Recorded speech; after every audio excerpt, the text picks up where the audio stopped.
1970, Kana, an 8-year-old girl from Tokyo, and her parents traveled to the small town of Aya in Miyazaki Prefecture to visit her grandparents. They had a small house and a large property which Kana reveled in running around and exploring the lush green and overgrown countryside. Kana's parents had left her in the care of her grandparents as they tended to some commitments in the city of Miyazaki itself, which Kana did not mind at all. She loved the freedom of being in the wide open spaces outdoors and would disappear for hours into the surrounding forest. It was on the second day her parents were gone that Kana had her first unfortunate encounter with Hachisakusama, the 8-foot-tall lady. Kana was just inside the edge of the forest, happily collecting rocks to take back as souvenirs, when she heard a disturbing sound. Pull, pull, pull, pull. It whispered in a deep masculine voice. Kana looked up towards the source of the sound and froze in fear when she saw a huge woman dressed in all white, with hair as black as a raven, a cold grey face with an unsettling smile, and a huge hat that cast a shadow all the way down her long, 8-foot-tall frame.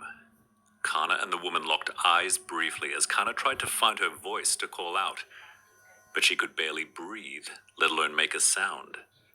Then the woman backed away and disappeared into the dark shadows of the forest behind her. Kana, struggling to get her legs to work properly, ran back to the farmhouse immediately and told her grandma what she had seen.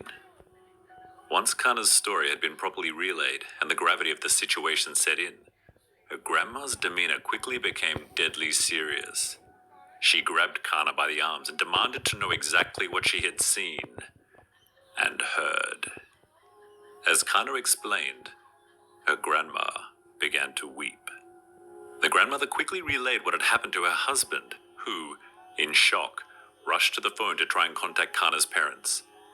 They were not at their hotel, and so a message was left with the concierge. Kana, now scared and confused, asked what was going on and why everyone seemed to be in such a panic.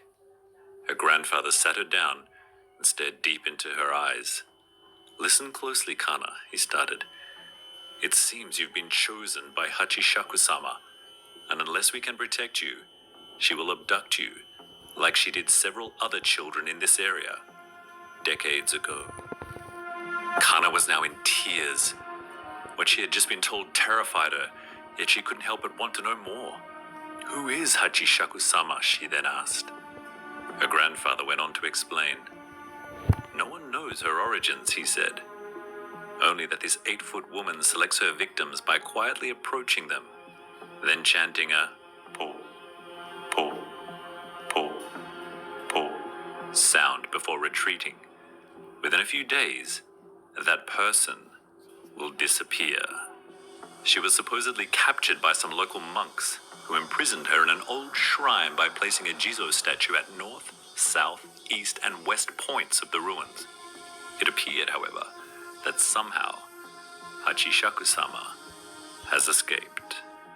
Kana was then taken into the most secure room in the house. The windows were boarded up, and small balls of pure salt were placed in each corner of the room. "You must not leave this room, not under any circumstances," her grandmother strictly instructed. "Never?" Kana's voice trembled. "Not until your parents return to take you home," she replied. "Then I'll be safe?" Kana asked. "Yes," her grandmother sighed as her gaze dropped to the floor. "Then you'll be safe. However, you can never ever return to Miyazaki." Kana began to cry as her grandmother left the room. "Don't leave me," she wailed. Her grandma explained that she could not stay within the room, and for Kana to be sure to lock the door once it was closed. Night fell over the countryside, and Kana, alone and cold in the dimly lit room, sobbed quietly, wondering when her parents would return to take her home. Several hours into the cold night, she heard her grandfather call out to her, "Kana, are you okay? If you're scared, I can come in to keep you company. You don't have to be all alone. Open the door," he said. Kana leapt up and moved over to the door to unlock it, but then was overcome with an icy chill as she approached and realized that something was wrong. Her grandfather's voice was somehow different. "Open up," the grandfather asked again. "It's safe now." Kana looked to her side, and she could see the salt in the bowl slowly turning black as she heard the sound. Pull, pull, pull, pull, emanating from the other side of the door. She backed away into the center of the room and cried uncontrollably for the rest of the night. Morning eventually arrived, and so did Kana's parents, who quickly took her into their arms and into their car. They exited Miyazaki immediately, sadly, never to return.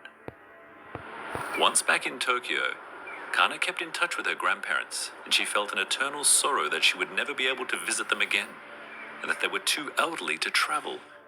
This sorrow was even further amplified when several years later, her grandfather passed away, and she was unable to attend his funeral.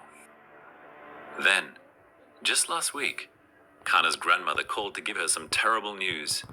She had been diagnosed with cancer. If she would come see her one last time before she died. Kana was confused. "But, Grandma," she started, "it's not safe." "It's fine," her grandmother went on. "That all happened a long time ago. You're all grown up now. I'm sure it will be fine." "Are you sure?" Kana asked. "I'm sure," came the reply, along with the bone-chilling pull, pull, pull, pull, which made Kana drop the phone, retreat into the corner of the room, and relive the horrific feelings she had felt that night when she was in her grandparents' home, alone in the dark.